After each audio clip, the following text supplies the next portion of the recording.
ये हिंदूवादी सरकार है, ये ब्राह्मणवादी सरकार है, ये धर्म के नाम पर काम करती है, ये विकास के नाम पर काम नहीं करती है, ये शिक्षा के नाम पर काम नहीं करती है, ये रोजगार के नाम पर काम नहीं करती है। चाइना आपकी जमीन छीन रहा है, वन विभाग के द्वारा देखो जमीनें छीनी जा रही हैं, उद्योग विभाग के द्वारा जमीनें छीनी जा रही है, खनिज विभाग के द्वारा जमीनें छीनी जा रही है। ग्रेजुएशन वाले बंदे हैं वो 8वीं परीक्षा पास वाले एग्जाम सरकारी नौकरी के लिए बैठता है। तो समझ जाइए कि हमारे देश का स्तर, अरे हमारे देश में कितना सोना रखा हुआ है उसका हिसाब देना प्रधानमंत्री, कितनी करेंसी छापी उसका हिसाब देना प्रधानमंत्री। भारतीय जनता पार्टी सरकार, आरएसएस की सरकार ही जो है अलग हो। नमस्कार, मैं हूं साक्षी सिंह और आप देख रहे हैं पब्लिक संपर्क। मैं इस वक्त मौजूद हूं जंतर मंतर पे सीजेपी प्रोटेस्ट में, और आज यहाँ पे 17th ऑफ डे है हंगर स्ट्राइक का। सोनम वांगचुक 17 दिन से भूखे हैं और आज यहाँ की जनता है, उनसे हम बात करेंगे कि क्या धर्मेंद्र प्रधान के इस्तीफा देने से पेपर लीक जैसे मामले हैं वो खत्म हो जाएंगे। हेलो सर जी, क्या नाम है आपका? राधेश्याम ककोड़िया। आपको क्या लगता है कि धर्मेंद्र प्रधान के इस्तीफा देने से जो पेपर लीक के मामले हैं वो पूरी तरह से खत्म हो जाएंगे?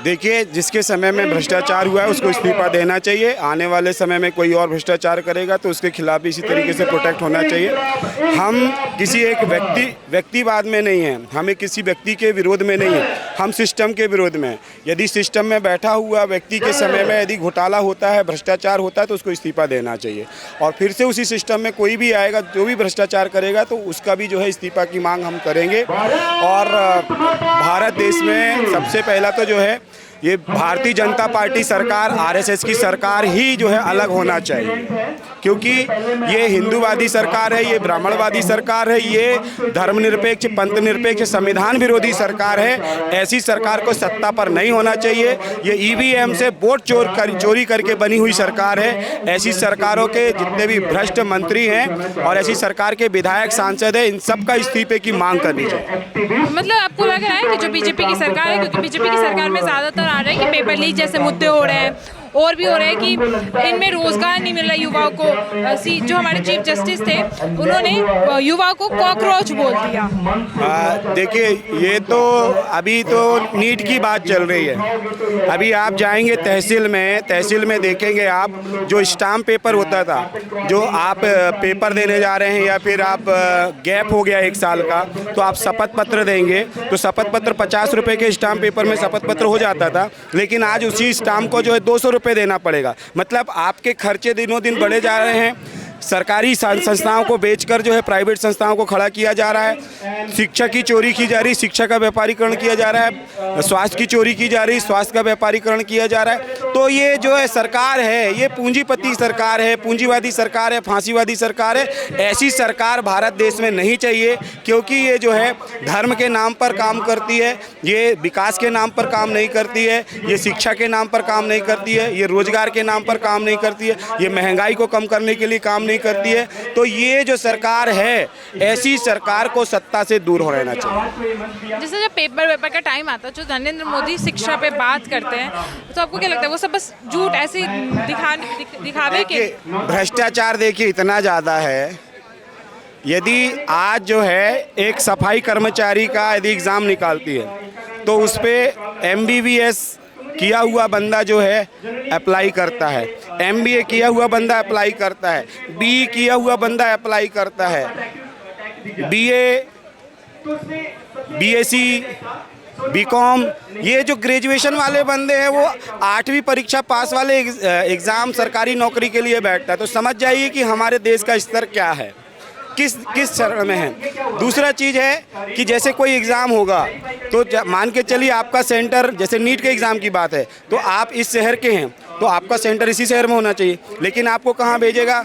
वो भेजेगा मध्य प्रदेश राज्य में, वो भेजेगा राजस्थान राज्य में, भेजेगा गुजरात राज्य में, जिससे जो है ट्रांसपोर्टेशन बढ़े, स्टूडेंट परेशान हो, थका हारा जाए, जब वहाँ पे एग्ज़ाम दे तो एग्ज़ाम के नशे में जो है वो नींद के नशे में एग्ज़ाम भी ना देता। तो तरह तरह की चीज़ें हैं जिसको सुधारने की आवश्यकता है, और शिक्षा नीति पे जो है ऐसी दृढ़ शिक्षा नीति हो, एक समान शिक्षा नीति हो, प्राइवेट एजुकेशन बंद होना चाहिए।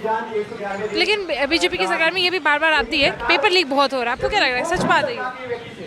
अब आप खुद देख रहे हैं यहाँ पे इतने सारे लोग बैठे हैं, तो ये किसी न किसी चीज़ के शिकार तो होंगे।